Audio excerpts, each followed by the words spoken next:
Como explicamos en la última ocasión, hemos hecho un salto en la confesión. Nos tocaba estudiar el capítulo 16 de la confesión, pero por diversas necesidades hemos hecho un salto hasta la doctrina de la iglesia. La doctrina de la iglesia.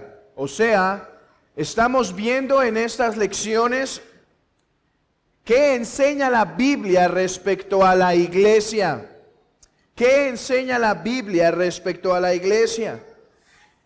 Y la ocasión pasada nos introdujimos con los 4 atributos de la iglesia. Es la manera más general de comenzar la doctrina de la iglesia. O si quieren aprender una palabra más técnica para decir doctrina de la iglesia, es la eclesiología. Es el mismo concepto, solo que en una sola palabra. Eclesia, iglesia, logía, estudio, la doctrina de la iglesia. Así que a manera de examen, sin ver sus apuntes, ¿cuáles son los 4 atributos de la iglesia? Si alguien vio sus apuntes, ya no puede responder. Pero ¿quién se atreve a contestar cuáles son los 4 atributos de la iglesia?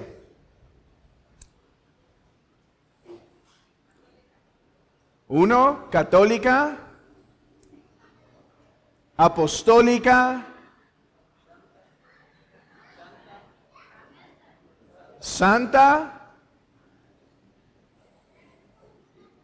una.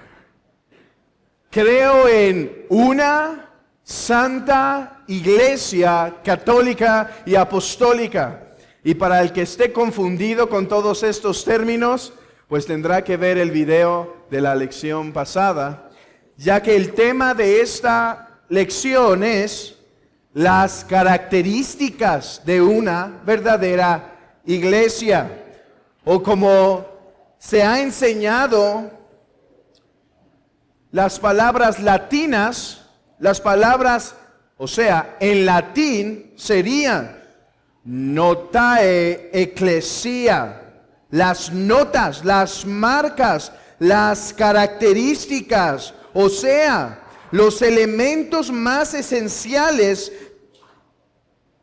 para que una congregación sea llamada iglesia.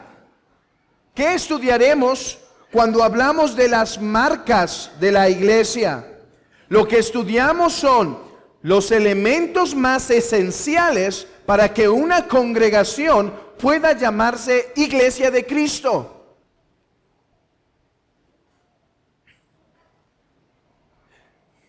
Hay ciertos elementos que si están ausentes de una congregación, aunque tengan el título afuera de su local que dice iglesia de Cristo, si no contienen estos elementos, no puede llamarse una iglesia. Y vamos a proceder de la siguiente manera con este estudio. En primer lugar, vamos a dar su contexto histórico de esta terminología. Y esto nos va a dar luz de lo que trata las marcas de la iglesia. No vamos a hablar de su contexto histórico solo para dar historia, sino porque esto nos va a dar luz sobre lo que tratan estas marcas. En segundo lugar, vamos a hablar de 2 cosas necesarias que deben estar en nuestro entendimiento para poder apreciar bien las marcas de la iglesia. Y al final hablaremos de las 3 marcas de la iglesia. Contexto histórico. Es interesante saber cómo nació esta formulación de las marcas de la iglesia. Durante el siglo XVI, los católicos romanos insistían en ser la verdadera iglesia. Ellos insistían en ser la única y verdadera iglesia y decían que las iglesias que nacieron de la Reforma eran falsas, estaban incorrectos y que no pertenecían a la iglesia de Cristo. Y esto a pesar, estas acusaciones en contra de los reformados, que no eran la verdadera iglesia, eran a pesar de que los reformados predicaban los 4 atributos de la iglesia. A pesar de que se explicaban estos 4 atributos, los católicos seguían ciegos a su realidad. Esto fue lo que llevó a los reformadores a meditar en las Escrituras respecto a los aspectos esenciales para que algo se constituya una iglesia. Notemos cómo lo dice un autor llamado Vercoever. Dice, repasando la historia de la iglesia, nosotros nos topamos con la distinción llamativa que está muy asociada a las cosas de arriba, o sea, a saber, hasta hacia la distinción de los atributos y las marcas de la iglesia. Vean esto. Cuando hablamos de las marcas de la iglesia, alguien puede estar pensando, ¿y por qué tenemos que insistir ahora en marcas de la iglesia cuando ya hablamos de los atributos de la iglesia? Vean lo que dice Vercoever.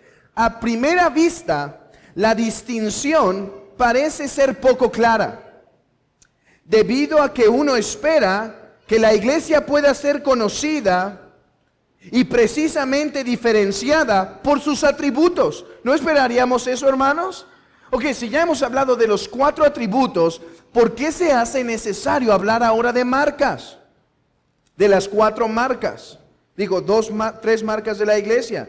Sin embargo, dice Vercoever, una inspección más cercana muestra que hay un motivo explícito bajo estas distinciones, que jugó un rol principal en la pregunta, ¿cómo podemos apreciar los atributos de la iglesia? Permítanme explicar esto. Hermanos, cuando hablamos de los 4 atributos de la iglesia, una, santa, católica y apostólica, estas verdades se vuelven un tanto generales, ¿no es verdad?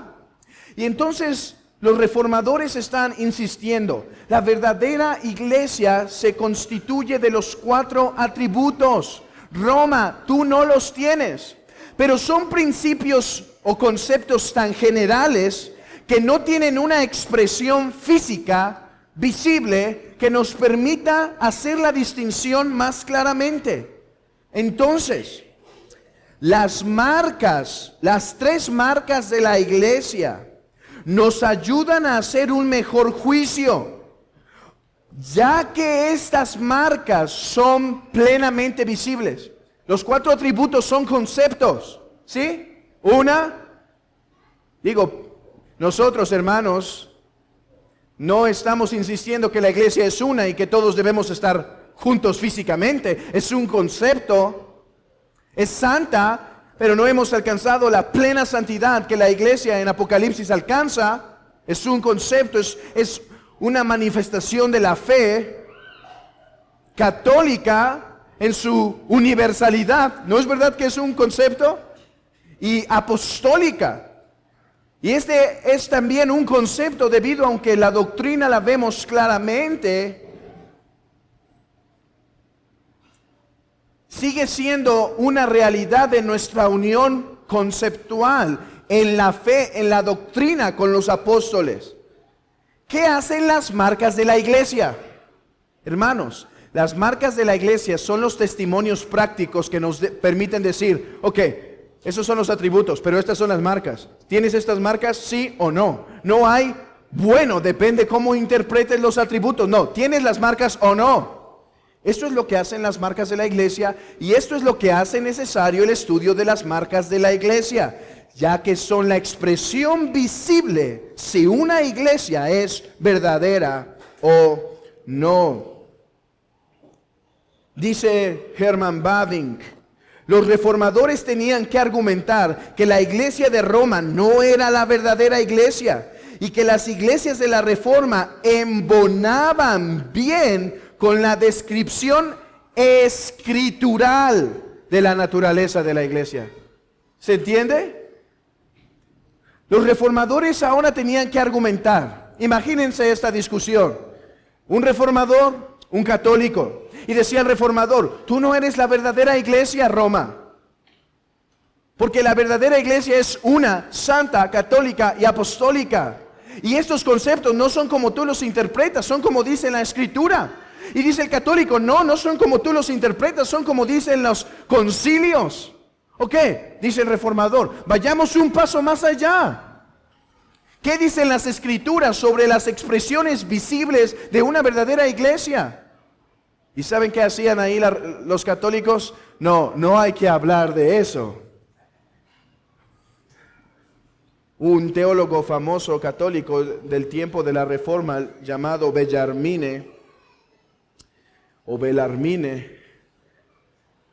insistía en 7 marcas de la iglesia que según los concilios eran las marcas de la iglesia. Pero ¿saben qué hicieron los reformadores? Sola Escritura, que la Escritura nos dé cuáles son las marcas de una verdadera iglesia.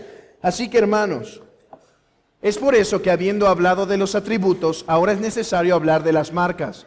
Porque los atributos se quedan con conceptos, como conceptos generales, pero las marcas son expresiones visibles. Cuando vimos los atributos de la iglesia, contestamos a la pregunta, ¿qué es la iglesia? ¿Qué es la iglesia? Ok, la iglesia es una, santa, católica y apostólica. Pero aquí estamos contestando a la siguiente pregunta. ¿Cómo una verdadera iglesia puede ser conocida? Por las marcas. Por estas marcas. Por estas marcas puedes conocer si una congregación que se llama a sí misma iglesia lo es en verdad. Así que es necesario que prestemos atención a estas marcas. Ahora, habiendo visto brevemente el contexto histórico de esta terminología, notae ecclesia, ahora es necesario, antes de introducirnos a las marcas en sí mismas, establecer 2 conceptos básicos para el beneficio de esta lección. ¿Cuáles son estas distinciones básicas? En primer lugar, tenemos que aclarar a qué nos estamos refiriendo con la palabra iglesia. ¿A qué nos estamos refiriendo con la palabra iglesia? Pues si no definimos su identidad, es como si estuviésemos hablando al aire.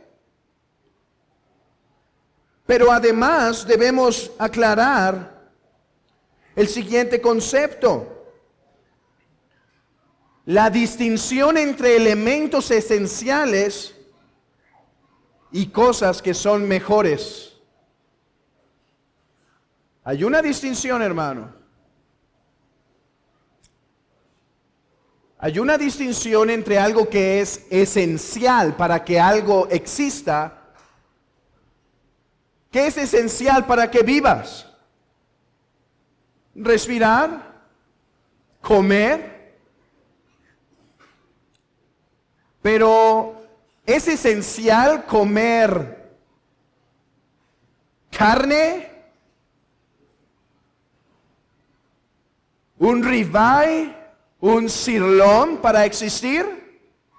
Es mejor, ¿verdad, hermanos? Es mejor, pero no es esencial. Hay cosas en las marcas de una iglesia que son esenciales. Vamos a hacer la distinción entre lo que es esencial, de tal manera que si falta, no es iglesia, y otras cosas que son mejores para el bienestar y crecimiento de los santos en esa iglesia. Así que empecemos con la identidad de la iglesia. Noten esto, hermanos. Aunque las tres confesiones, Londres, la de Londres de 1689, la de Westminster y la de Savoy, difieren grandemente en su doctrina de la iglesia, las tres, sin embargo, tienen en común los dos primeros párrafos. Las tres tienen en común los dos primeros párrafos. Por ejemplo, nuestra confesión tiene 15 capítulos, 15 párrafos. La del Westminster solo tiene 6. Y con 4 de ellos se hacen modificaciones. ¿Saben cuántos tiene la de Savoy? En total son 30, o un poco más de 30, porque dentro de su doctrina de la iglesia injertaron su política de la iglesia, el gobierno de la iglesia. Hay grandes diferencias, pero las tres concuerdan en los dos primeros párrafos. El primer párrafo de nuestra confesión define lo que es la iglesia. Vamos a leer el párrafo 1. La Iglesia Católica Universal, que con respecto a la obra interna del Espíritu y la verdad de la gracia puede llamarse invisible, se compone del número completo de los elegidos que han sido, son y serán reunidos en uno bajo Cristo, su cabeza, y es la esposa, el cuerpo, la plenitud de aquel que lo llena todo en todos. Esta es una definición correcta de la iglesia.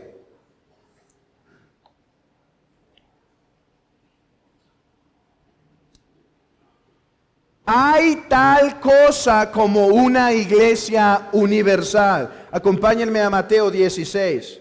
Mateo 16. Mateo 16, versículo 18. Y yo también te digo que tú eres Pedro y sobre esta roca edificaré mi iglesia. Pregunta, ¿estaba hablando Cristo de una iglesia local? ¿De alguna iglesia en particular? Cristo estaba hablando aquí de su iglesia, de todos los que serán reunidos bajo Él, ¿cierto? Acompáñenme a Efesios 1:22. Efesios 1:22. Y sometió todas las cosas bajo sus pies y lo dio por cabeza sobre todas las cosas a la iglesia. Pregunta, ¿se está refiriendo solo de la iglesia de Éfeso? La iglesia de Éfeso está dentro de eso, pero se está refiriendo a la iglesia universal. Estos pasajes enseñan el concepto de una iglesia universal que consiste del número completo de los elegidos que han sido, son y serán reunidos en Cristo. La iglesia universal es la iglesia que Dios ve. Es la iglesia que Dios ve. Son sus elegidos, aunque nosotros no conozcamos la identidad de todos ellos. Hermanos, ¿han escuchado o han leído algún puritano que dice, la iglesia del Antiguo Testamento, o en cuanto a la iglesia del Antiguo Pacto? ¿Qué opinan de ese concepto? ¿Correcto o incorrecto? Yo creo que es un concepto correcto, porque reconoce que los salvos del Antiguo Pacto fueron salvos bajo Cristo, que eran el pueblo elegido, pero no debemos errar en hacer sus distinciones. La iglesia del Antiguo Pacto era distinta, es distinta en su orden, ordenanzas, estructura y miembros a la del Antiguo Pacto. ¿Por qué es importante confesar una iglesia universal? ¿Por qué es importante confesar que hay una iglesia universal, hermanos? En primer lugar, es importante porque las Escrituras lo confiesan. Y si las Escrituras lo confiesan, es suficiente para enfatizarlo. En segundo lugar, porque evita el sectarismo. ¿Recuerdan? Esto lo vimos un poco bajo el concepto de la iglesia católica. ¿Se acuerdan? La lección anterior, una santa iglesia católica, y vimos su universalidad. Y recuerdan que este credo era en contra de los gnósticos que decían, solo nosotros tenemos la verdad, solo nosotros somos la iglesia de Cristo, solo nosotros somos los elegidos. No, esto demuestra que puede haber algunos, que hay en este globo terráqueo personas que pertenecen a Cristo, aunque no los conozcamos, que no somos una iglesia donde solo aquí hay salvación. Dios nos libre de pensar de esa manera sectaria. Y en tercer lugar, saber que hay una iglesia universal nos evita de caer en una iglesia nacional o en un imperio cristiano. En un imperio cristiano.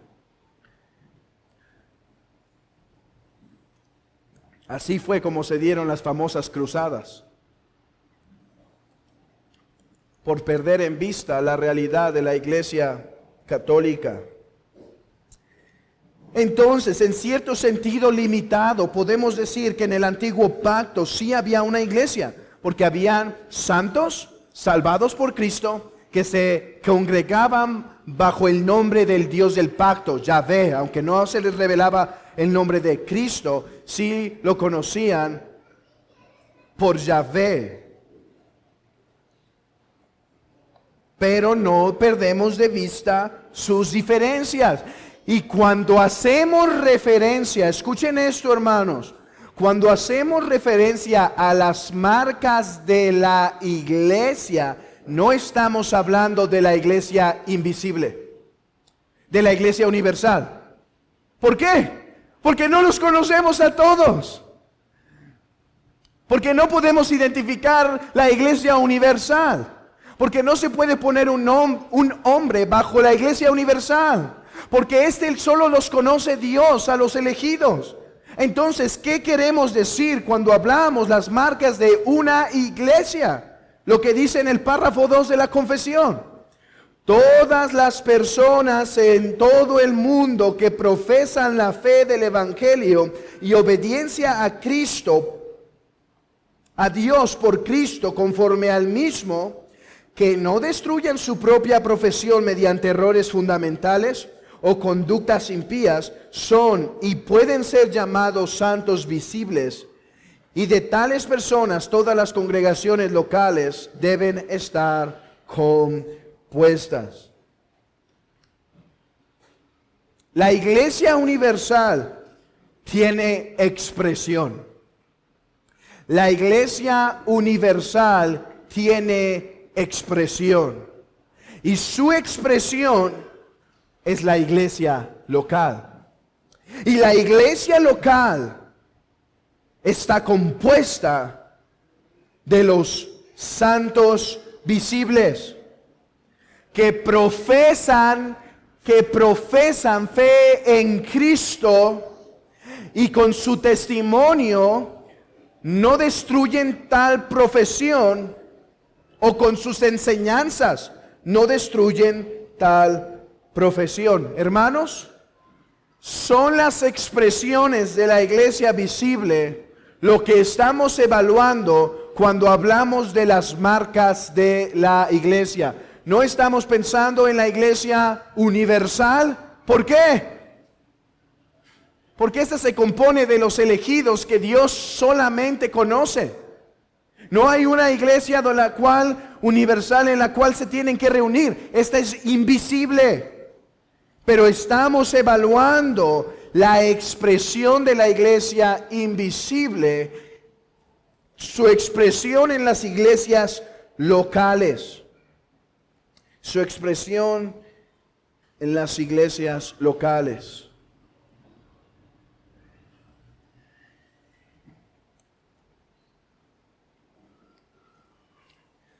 Este tema podría ser suficiente para una hora de enseñanza, hablar de las distinciones de estos dos conceptos, pero creo que hemos cubierto en un sentido este tema al hablar de su catolicidad.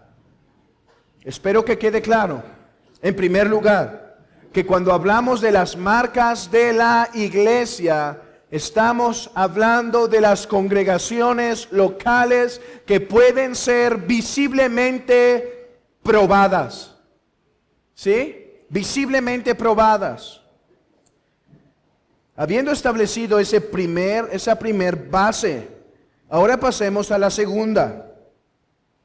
Hay que hacer diferencia entre elementos esenciales y una mejor salud de la iglesia. Párrafo 3. Las iglesias más puras bajo el cielo están sujetas a la impureza y al error, y algunas han degenerado tanto que han llegado a ser no iglesias de Cristo, sino sinagogas de Satanás. ¿Pueden ver la diferencia, hermanos, entre lo esencial y lo que es más saludable aquí? Dice que las iglesias pueden caer en ciertos errores, cierta conducta y ciertos patrones que, aunque son errores, no las descalifican como iglesias. Solo son menos saludables.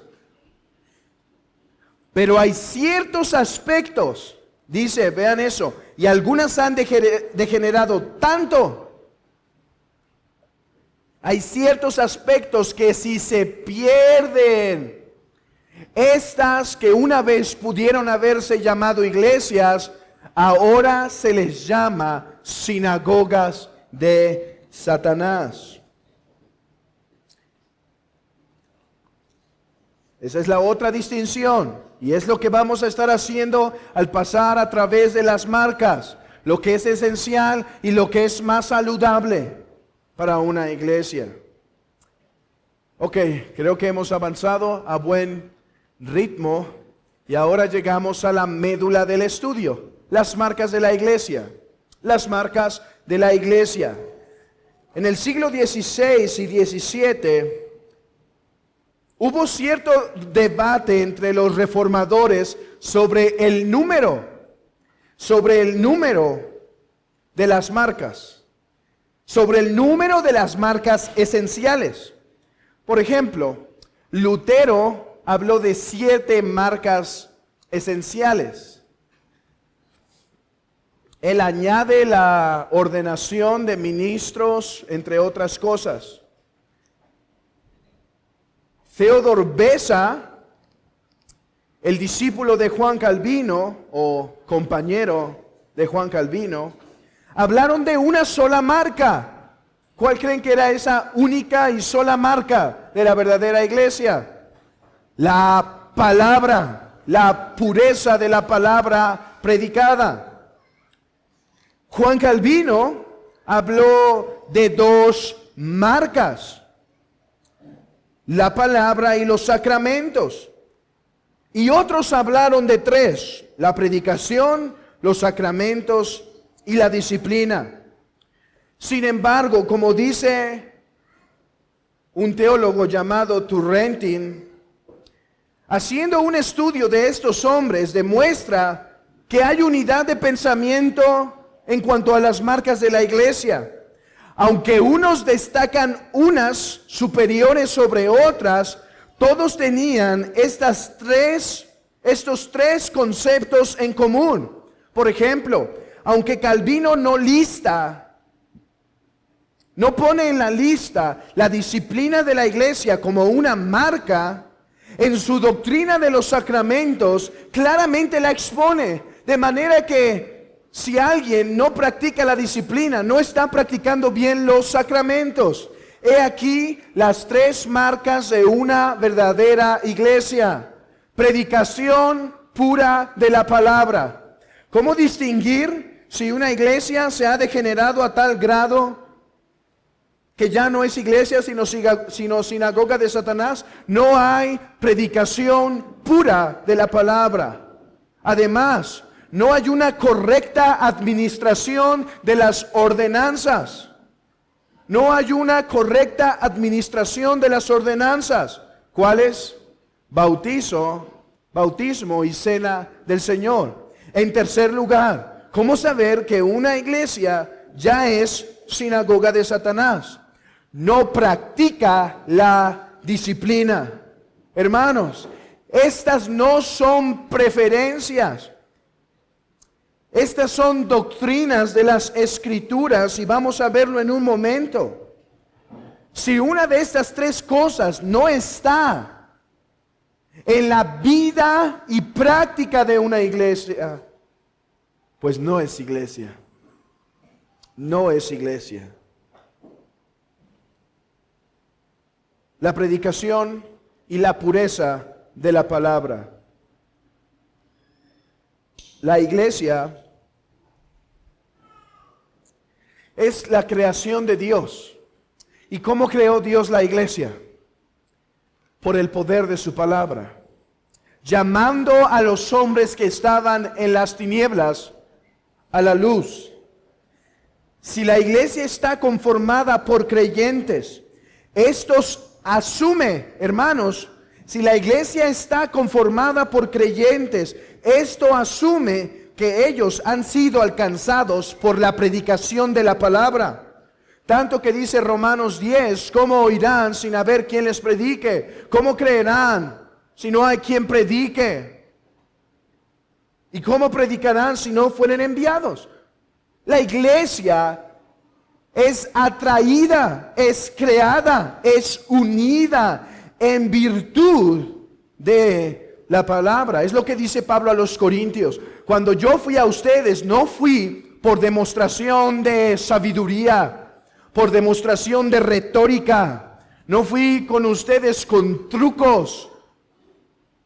Yo fui con ustedes por el poder del Espíritu Santo en la predicación del Evangelio. No los alcancé con humana sabiduría, sino con el poder del Espíritu, con la predicación de la palabra. Hemos de esperar entonces que si la iglesia es conformada por la palabra de Dios, debe ser mantenida por esta palabra. Esta tendrá un lugar especial en la vida de la iglesia. El lugar especial en el catolicismo romano es el sacrificio de la misa. Es por eso que es el altar que está enfrente de sus congregaciones, de sus templos, de sus construcciones. Pero en la Reforma, aquellos que se quieren apegar a las Escrituras, es la palabra de Dios el centro de esa congregación. Es por eso que los reformados en sus congregaciones no tenían el altar, sino el púlpito en medio de todo. Es el centro, es el lugar principal. Y abajo del púlpito, regularmente, la mesa de la Santa Comunión. Acompáñenme a Mateo 16. No solo podemos deducir por buena y necesaria consecuencia que la iglesia debe estar fundada en la palabra, debido a que los creyentes son atraídos por la palabra, sino por las mismas Escrituras. Vean, Mateo 16, versículo 17. Entonces le respondió Jesús: bienaventurado eres Simón, hijo de Jonás, porque no te lo reveló carne ni sangre, sino mi Padre que está en los cielos. Y yo también te digo que tú eres Pedro, y sobre esta roca edificaré mi iglesia. Sobre la confesión apostólica de que Cristo es el Hijo del Dios viviente. Sobre la revelación que el Padre le había dado a Pedro, es sobre la cual la iglesia se fundamenta. Lo vimos la ocasión anterior. La iglesia está fundada, según Hechos capítulo 2, versículo 20, sobre la doctrina de los apóstoles. La palabra es esencial para que una iglesia se llame iglesia. Mis ovejas oyen mi voz. Mis ovejas oyen mi voz. Pablo dice en sus cartas pastorales: predica la palabra en tiempo y fuera de tiempo.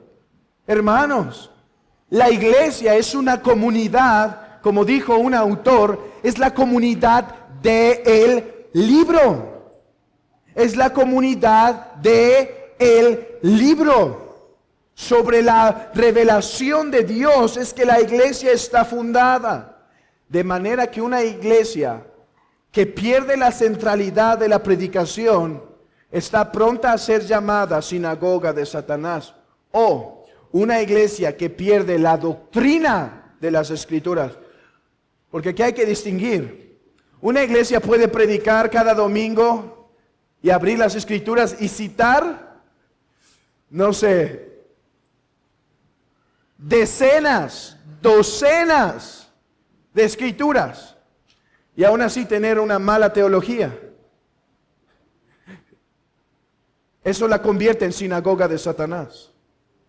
No es que se hable de la Biblia, no es que se cite la Biblia, es que se predique en su pureza. Pero esto sigue siendo un tanto general, ¿no es verdad?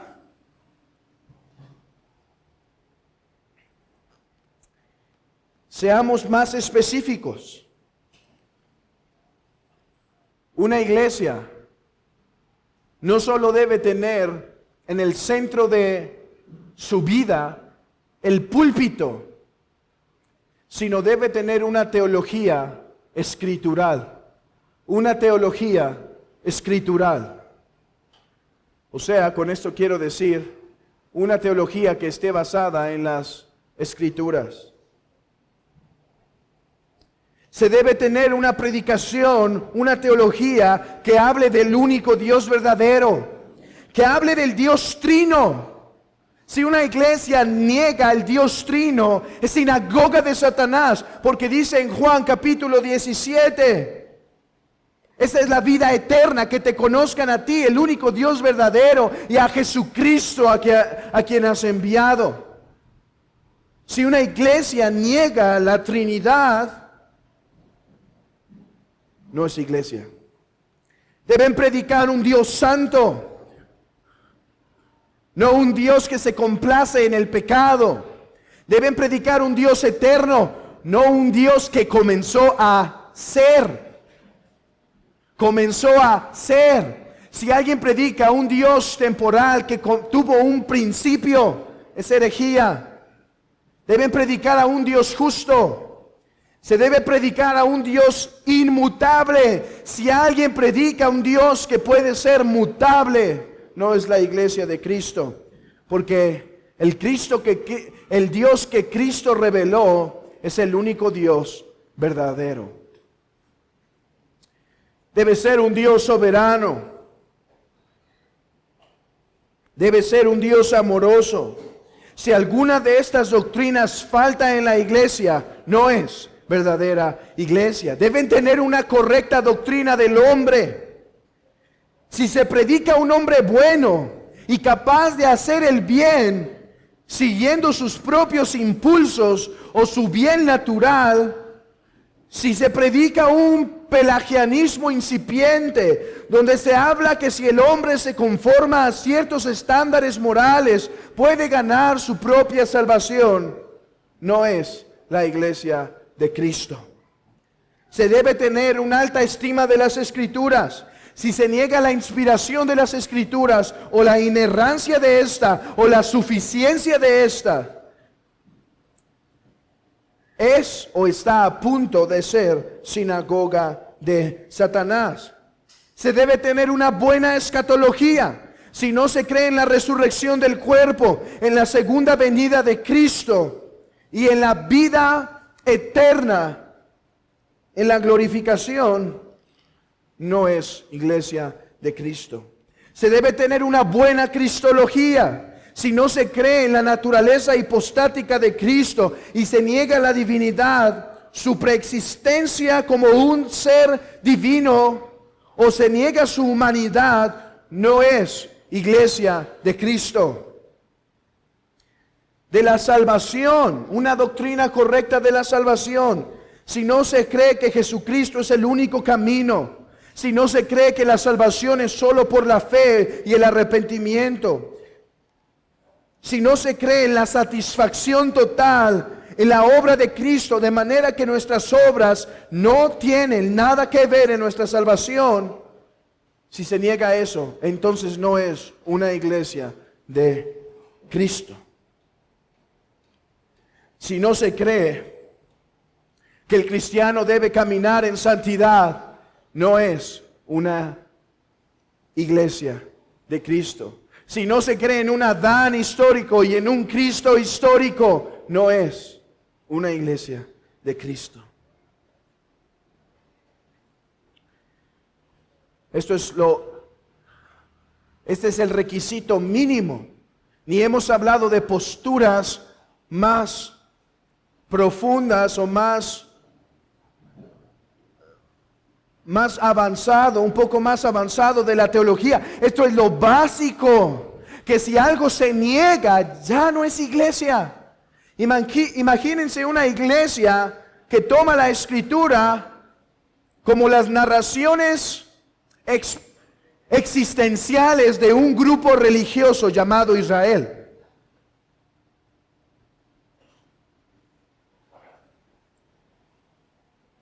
Ya no sería iglesia de Cristo.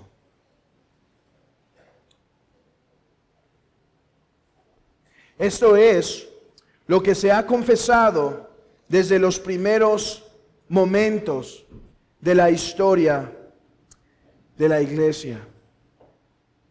Y aunque a veces turbio, poco claro, esto es lo que los verdaderos creyentes a lo largo de estos 2000 años han creído respecto a la iglesia.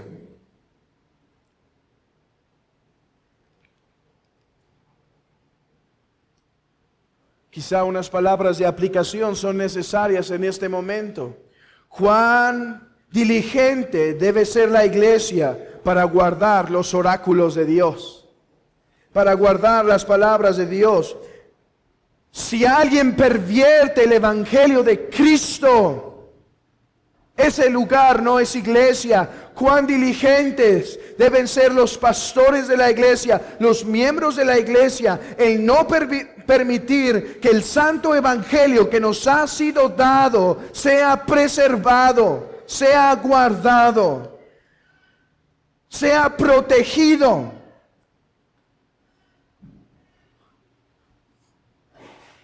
Es por eso que algunos quizás se van a espantar con esto, pero es por esto que los reformadores no rechazaron aquel concepto que en latín dice extra ecclesia nulla salus. Fuera de la iglesia no hay salvación. Los reformadores no rechazaron este término. Rechazaron que esto pertenece a un grupo católico romano. Rechazaron que esto pertenece a unos pocos. ¿Qué dijimos de la catolicidad? Universal. Pero lo que ellos insistían al afirmar esta frase, fuera de la iglesia no hay salvación, es que ha sido la iglesia la portadora del mensaje que es suficiente, el único suficiente para salvar. Hermanos, como iglesia, en este tiempo nos ha sido dado el deber de guardar el santo evangelio, el único mensaje que tiene poder de Dios para salvación a todo aquel que en él cree. Entonces, cuando decían los reformadores extra ecclesia nulla salus, querían decir, la iglesia es el vaso escogido de Dios para guardar el mensaje de salvación. La iglesia es unida, es formada por la palabra, es unida por la palabra, es edificada por la doctrina de los apóstoles. Por su palabra Dios regenera, aviva la fe. Por su palabra Dios limpia y santifica. Santifícalos en tu verdad, tu palabra es verdad. Los cristianos son llamados a confesar su palabra. Son llamados a escuchar su palabra, son llamados a guardar su palabra, son llamados a probar los espíritus según la palabra, son llamados a discernir la buena palabra de la falsa palabra, son llamados a defender su fe. Oh, cuán esencial, cuán importante, cuán nuclear es la pureza de la palabra en una iglesia.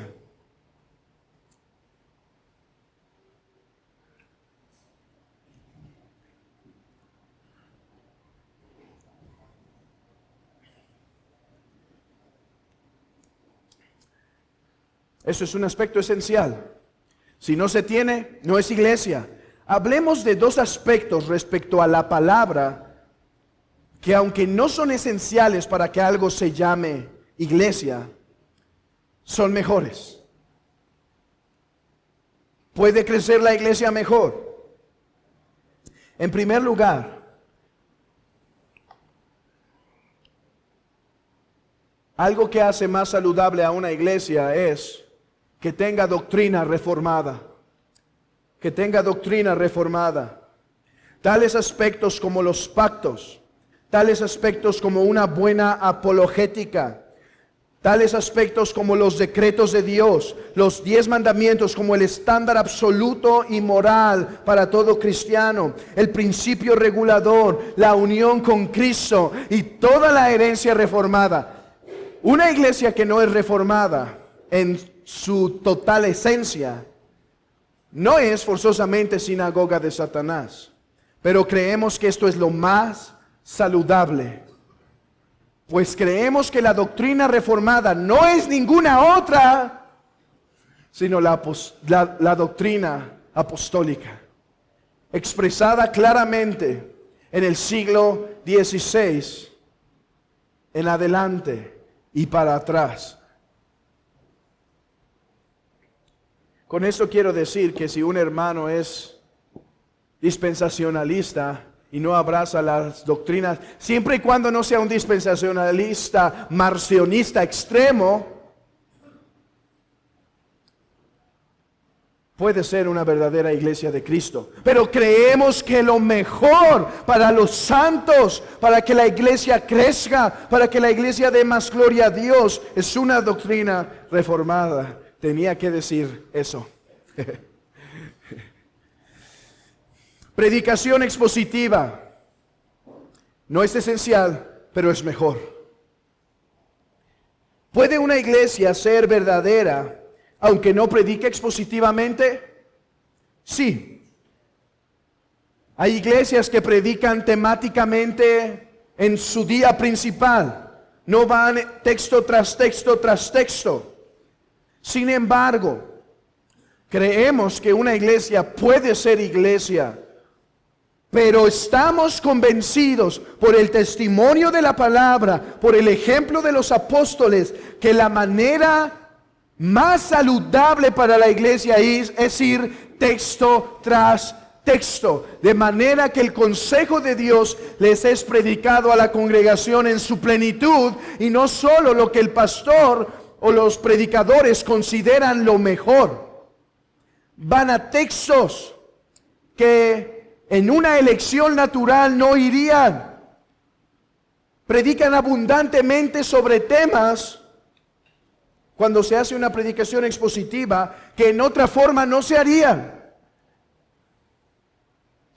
Pero estos dos últimos aspectos son lo que hacen una iglesia más saludable, aunque si faltan, no son esenciales para que algo se llame iglesia.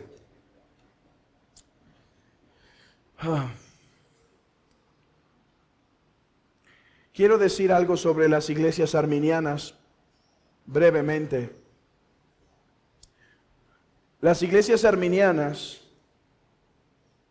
no confiesan en su forma más bíblica que Dios es soberano.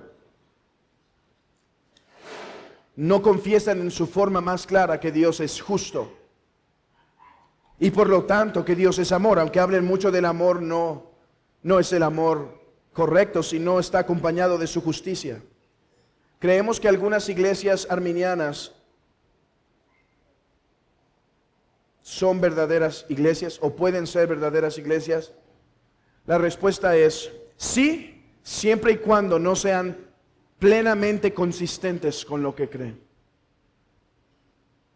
Sí, siempre y cuando mantengan sus inconsistencias. Alguien puede decir que fue salvo porque Dios lo vio tomando una buena decisión, la decisión de fe. Sin embargo, ser un tanto inconsistente y estar un tanto confundido, porque si lleváramos esa conclusión a su manera más lógica, tendríamos que decir que creen una salvación por obras. Porque si le preguntas, ¿y quién te dio la fe? Fue mi fe. Entonces tú te salvaste. No, me la dio el Espíritu Santo. Entonces si te la dio, ¿por qué te la dio? ¿Por qué te eligió cuando vio que tuviste fe si Él te la dio? Si se hacen así de bolas y de pelotas los arminianos, yo creo que pueden ser llamadas iglesias. Pero si son plenamente consistentes, como hay iglesias que predican salvación por obras, no son iglesias de Cristo.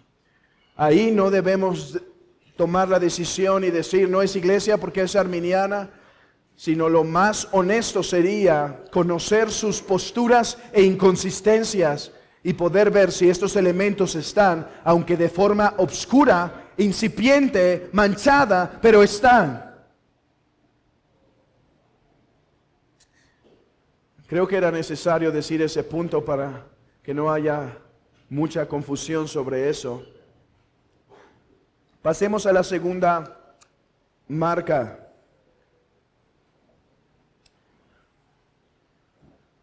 La segunda marca que no puede faltar para que una iglesia se llame iglesia de Cristo, es las ordenanzas. Hay dos ordenanzas a las cuales la iglesia se debe someter en obediencia a Cristo. El no hacerlo demuestra un gobierno rebelde de la iglesia. Vean esto, hermanos. ¿Por qué las dos ordenanzas del bautismo y la cena del Señor son necesarias para que una iglesia se llame iglesia? Porque son los mandamientos más básicos que Cristo dio a su iglesia. Y el no hacerlo revela la rebeldía para con Cristo. Lo podemos leer en Mateo 28. Id a todo el mundo y haced discípulos, bautizándolos en el nombre del Padre y del Hijo y del Espíritu Santo, enseñándoles que guarden todas las cosas que he mandado. Y aquí yo estoy con vosotros todos los días hasta el fin del mundo. Él ha mandado, y esta fue lo que los apóstoles hicieron, que al que crea, que sea bautizado. Como dicen, nos recuentan los hechos de los apóstoles. Y creyeron tantos y fueron bautizados. Y creyeron y fueron bautizados. Es un acto de obediencia que nos identifica con el Cristo resucitado. No hacerlo es rebeldía. Y una iglesia que se revela a las ordenanzas más básicas de Cristo no puede llamarse iglesia. ¿Por qué? ¿Qué leímos en Hechos 2? Que la iglesia está bajo de Cristo. Cristo es su Señor. Pero si la iglesia se revela a los mandatos de su Señor, ya no es su Señor. Es el bautizo en el nombre del Padre, en el nombre del Hijo y en el nombre del Espíritu Santo. La práctica, la ordenanza, el sacramento que debe ser practicado y realizado hasta que Cristo regrese por su iglesia. ¿Cuál es la otra ordenanza que debe ser practicada hasta el fin? Hasta que Cristo regrese por su iglesia. La Santa Cena. Es lo que nos enseña Pablo en 1 Corintios 11. Dice el texto: porque yo recibí del Señor lo que también os he enseñado, que el Señor Jesús, la noche que fue entregado, tomó pan, y habiendo dado gracias, lo partió y dijo: tomad, comed, esto es mi cuerpo, que por vosotros es partido, haced esto en memoria de mí.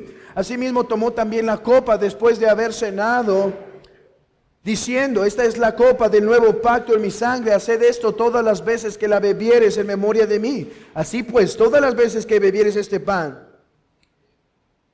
comieres este pan y bebieres esta copa, la muerte del Señor anunciáis hasta que Él venga. La cena del Señor debe ser algo practicado continuamente por la iglesia de Cristo. El no hacerlo constituye rebeldía de la congregación, de manera que no pertenece a la verdadera iglesia de Cristo. Estos eran aspectos esenciales. Si faltan estas dos ordenanzas, no es una iglesia de Cristo. Ahora, es muy breve esto de las ordenanzas, porque terminando la doctrina de la iglesia, si ustedes ven su confesión, sigue la comunión de los santos y después las ordenanzas. Tema que vamos a ver al final de la exposición de la doctrina de la iglesia. Daremos ampliamente esta exposición de la cena del Señor y el bautizo una vez lleguemos ahí, acabando las lecciones de la iglesia, ya que estos dos temas no pueden estar ausentes de una exposición de la iglesia, pero por el momento es lo único que vamos a decir. Ahora, estos son los aspectos esenciales. ¿Qué son los aspectos que hacen más saludable a una iglesia? Su correcta y precisa administración. Creemos que las iglesias presbiterianas verdaderamente son iglesias. Aunque su forma, bueno, algunas, no todas, pero algunas iglesias presbiterianas verdaderamente son iglesias de Cristo. Pero su forma de administrar el sacramento, la ordenanza del bautismo, creemos que no es la forma adecuada de hacerlo. Sin embargo, no deducimos por lo tanto que no son iglesias de Cristo, pero sí creemos que afecta la salud de la iglesia. Porque al no ver la sepultura total en el bautismo, sino solo una aspersión, nos hace perdernos de la riqueza de esta ordenanza y el simbolismo de esta ordenanza. Igualmente con la Santa Cena, hay algunos que no creen. Hay algunos que practican la cena con pan leudado y no forzosamente con jugo de la vid. Iglesias reformadas. De hecho, el hijo de Hodge, E.E. Hodge, tenía esa postura. Varios reformados han creído así. Sin embargo, que no la administren de la manera más precisa, no creemos que los convierte en sinagogas de Satanás, pero sí afecta la salud de la iglesia. Y la frecuencia de estas ordenanzas es un tema delicado, pero creemos que una iglesia es saludable. Una iglesia es más saludable cuando más continuamente tiene la administración de estas ordenanzas. No sé si algo puede llamarse iglesia que tenga 10 años sin haber ejecutado un bautizo. No sé si algo se puede llamar iglesia donde la cena del Señor brilla por su ausencia durante un año o más. Son ordenanzas que deben ser continuamente practicadas. Algunas pueden variar en salud. Yo creo que mientras más frecuente se puede practicar, más saludable. Pero si alguien la practica cada 3 meses, no creemos que es sinagoga de Satanás. Pasemos, hermanos, a la disciplina de la iglesia, y solo va a ser unos minutos. La tercer marca es la disciplina de la iglesia.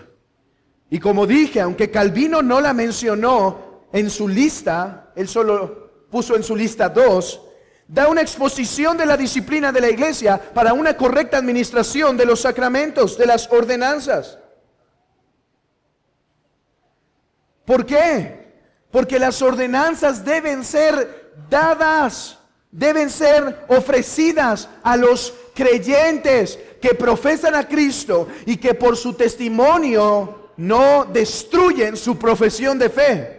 Si alguien está viviendo en pecado, si alguien está practicando el pecado y no es disciplinado y se le ofrece la Santa Cena está siendo distorsionada de su propósito, porque esta fue dada para los santos, no para los perfectos, pero para los santificados en Cristo Jesús. Y si no se practica una correcta disciplina en la iglesia, no puede llamarse iglesia de Cristo. Ahora, muchas iglesias pueden creer teóricamente y en papel de la disciplina, pero por años no hay disciplinas. Por años. Y no creo que es porque todo esté bien, porque Pablo dijo continuamente, es necesario que entre nosotros salgan estos. Es necesario, van a salir. En la iglesia van a llegar personas que aparentan piedad y están en pecado, que quieren hacer división, que quieren hacer daño, a los cuales expulsa los Timoteo, a los cuales expúlsalos, a los que causan división, a los que están viviendo en fornicación. Hay iglesias que la disciplina nunca aparece. Hablando con el hermano Joseph, le decía que las iglesias que no practican disciplinas la inauguran cuando corren a un calvinista de entre ellos. Para eso sí hay disciplina. Para el que cree la doctrina bíblica de la predestinación y elección, a ellos hay que darles una dosis de disciplina, expulsándonos de nuestras congregaciones. No puede haber una correcta administración de las ordenanzas si falta la disciplina de la iglesia. Creo que no es por nada que el hermano Joseph ha dado 10 lecciones de la disciplina de la iglesia. Y no basta tener en papel la doctrina, es necesaria su práctica adecuada. Es lo que Pablo dice en 1 Corintios 5. Están envanecidos. ¿Por qué no han sacado, por qué no han quitado a ese perverso del medio de entre vosotros? Yo, como si estuviera presente, estando ausente en cuerpo, pero presente en espíritu, es juzgado a tal, quítenlo de entre ustedes. Quítenlo. Es lo que dice Pablo en 1 Corintios 11, que hay algunos que no toman la cena con el discernimiento adecuado. Por lo tanto, si no disciplina la iglesia y es una verdadera iglesia, Dios disciplina dando juicio de enfermedad, dando juicio de muerte, como un acto de disciplina.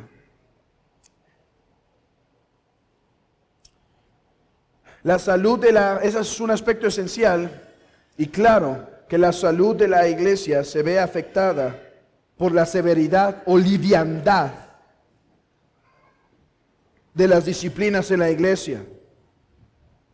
Es por eso que los creyentes en la iglesia deben orar por sus líderes de manera que sean dirigidos por el Señor en cada acto de disciplina que es requerido. Hermanos, estos fueron las 3 marcas de lo que constituye una iglesia, y vimos brevemente las cuestiones que, aunque no son esenciales, dan una mejor salud para la iglesia. El párrafo 3 del capítulo 26 de nuestra confesión dijo que hay iglesias más puras, las iglesias más puras bajo el cielo están sujetas a impurezas y al error, y algunas han degenerado tanto que han llegado a ser no iglesias de Cristo, sino sinagogas de Satanás. Eso es lo que dice el Señor en Apocalipsis: si no te arrepientes, quitaré mi candelero del medio de ti. Hermanos, es nuestra responsabilidad como miembros de esta iglesia velar por la pureza de la palabra, velar por la participación correcta en las ordenanzas, velar y orar por la correcta administración de la disciplina.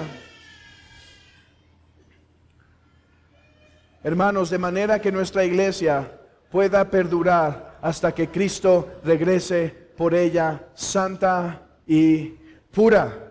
Pero hay unas palabras de aliento al final de este párrafo. Sin embargo, Cristo siempre ha tenido, siempre tendrá un reino en el mundo, en este mundo, hasta el fin del mismo, compuesto de aquellos que creen en Él y profesan su nombre. Habrá veces que digamos, Señor, solo nosotros hemos quedado, pero Él siempre se tendrá ese cuerpo de 7,000 más. Por manera simbólica hablo.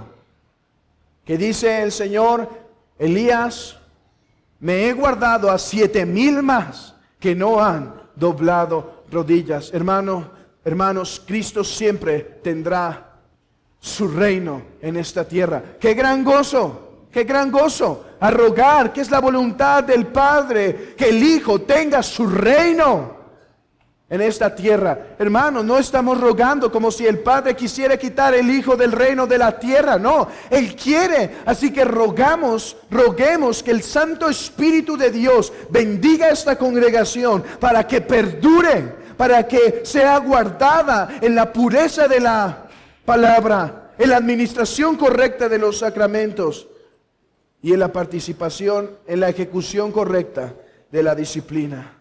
Hermanos, si somos fieles en esto, Él será fiel. Bendecir su iglesia con salvación, con madurez, crecimiento espiritual, más bautizos, más crecimiento, más unidad, más amor. Seamos fieles en esto poco y entonces la iglesia podrá recibir más responsabilidad para administrar el reino de Cristo. Espero, hermanos, que esto nos haga amar más y más esta bendita y santa iglesia que Dios nos permite ser parte.